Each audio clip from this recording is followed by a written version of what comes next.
Salut les machines et j'espère que tu es au top. Dans cette vidéo, on va parler des transformations en chimie organique, mais cette fois-ci de l'aspect microscopique. Donc qu'est-ce qui se passe au niveau des molécules? On va commencer par faire des rappels sur la polarisation d'une liaison, on parlera des sites donneurs et accepteurs, et on finira par les interactions entre ces différents sites donneurs et accepteurs. Donc c'est parti.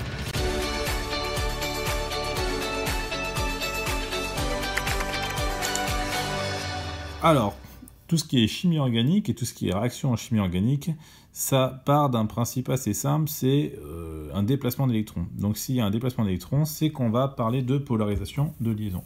Alors, la polarisation de liaison, c'est quelque chose qui a été fait en première S. Donc là, tout ce que je fais, c'est un peu de rappel. Au niveau rappel, donc, il faut se souvenir que chaque atome a une électronégativité différente, c'est-à-dire une aptitude à capter le doublet d'électrons qui est impliqué dans la liaison. L'électronégativité, elle est de plus en plus élevée vers la droite de la classification et vers le haut. Donc l'atome le plus électronégatif, dans notre cas, c'est toujours le même, c'est le fluor, sauf qu'il est peu présent dans les molécules organiques. Et ensuite, à côté du fluor, pour rappel, encore une fois, l'oxygène et l'azote. Et en dessous du fluor, le chlore. Donc c'est dans ce secteur-là qu'on va voir les atomes les plus électronégatifs. Et une liaison est polarisée si les deux atomes de la liaison ont des électronégativités différentes. Bien sûr, si c'est les deux mêmes atomes, aucun des deux ne va davantage prendre les électrons à l'autre. Alors du coup, ça nous amène à différentes considérations. Ça veut dire que l'atome le plus électronégatif va porter une charge partielle qu'on va noter delta-, et l'atome le moins électronégatif va porter une charge partielle qu'on va appeler delta+. Et pour rappel, donc, toute liaison carbone-hydrogène, même s'il y a une légère différence d'électronégativité, donc de l'ordre de 0,22 Bay, elle est considérée comme non polarisée. Partant de là, ça va nous permettre de définir quels sont les sites donneurs ou accepteurs d'électrons. Alors, il existe donc des sites donneurs ou accepteurs de doublés. En fait, ils acceptent les électrons uniquement par deux, jamais tout seul. Alors, les sites donneurs, ce sont tous ceux qui sont en fait, a priori, des sites delta-, c'est-à-dire avec une forte électronégativité. Donc, on va retrouver dans cela tous les atomes avec des doublés non-liants. Et il y en a un paquet. Donc, les atomes avec des doublés non-liants, les plus usuels et connus, ça va être l'azote, qui en a un, ça va être l'oxygène, qui en a deux, ou le chlore, qui en a trois, comme tous les halogènes d'ailleurs. Donc, le chlore, le fluor, le brome, le iode. Et enfin, les autres sites donneurs, ça va être les liaisons doubles. Alors, on va même dire de façon générale les liaisons multiples, c'est-à-dire liaisons doubles et liaisons triples, même si elles sont plutôt rares. Ces liaisons multiples vont pouvoir donc être donneurs d'électrons, c'est-à-dire qu'il y a une partie de la double liaison qui va pouvoir s'en aller. Les sites accepteurs de leur côté, eh bien c'est l'inverse, c'est tous ceux qui sont a priori delta+. Donc on va retrouver les ions qui sont positifs, comme par exemple Li+, Na+, donc ça va être tous les alcalins, et enfin les carbones qui sont liés à un atome qui est plus électronégatif. Donc le cas par exemple, dès qu'on va avoir une liaison carbone-oxygène, là forcément ici il est delta+, ou une liaison, j'en vois pas d'autres d'ailleurs, carbone-oxygène, carbone-azote, et ainsi de suite. Donc tous ceux qui sont liés à un atome plus électronégatif. À partir du moment où on a un delta- quelque part et que c'est un carbone qui est lié à ce delta-, eh bien le carbone devient un delta+. Alors maintenant, le plus important, les fameuses interactions entre les donneurs et les receveurs, ou les accepteurs.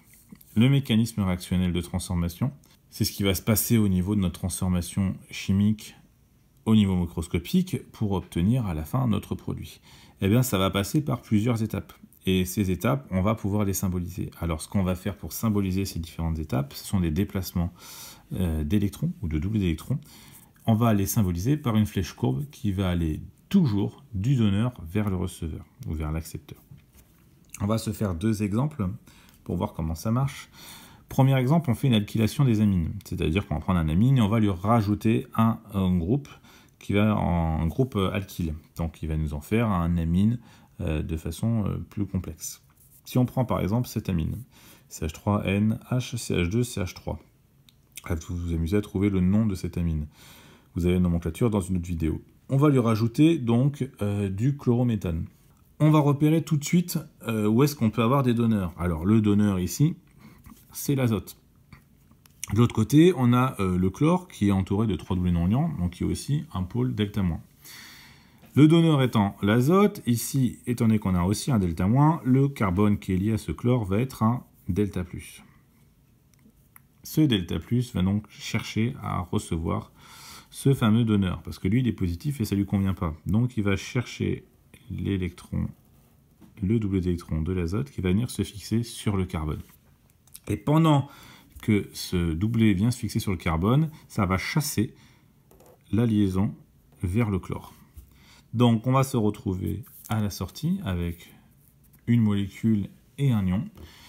La molécule ici, c'est CH3N, et puis on voit bien que le groupe CH3 s'est fixé sur l'azote, et CH2CH3 qui était déjà là avant. Sauf qu'ici, on a une molécule qui est chargée positivement, parce qu'on voit bien que notre azote, lui, fait 4 liaisons, alors qu'il est censé en faire que 3. Tandis que de l'autre côté, le chlore, lui, va se retrouver avec 4 doublés, et donc du coup, on va avoir un Cl-.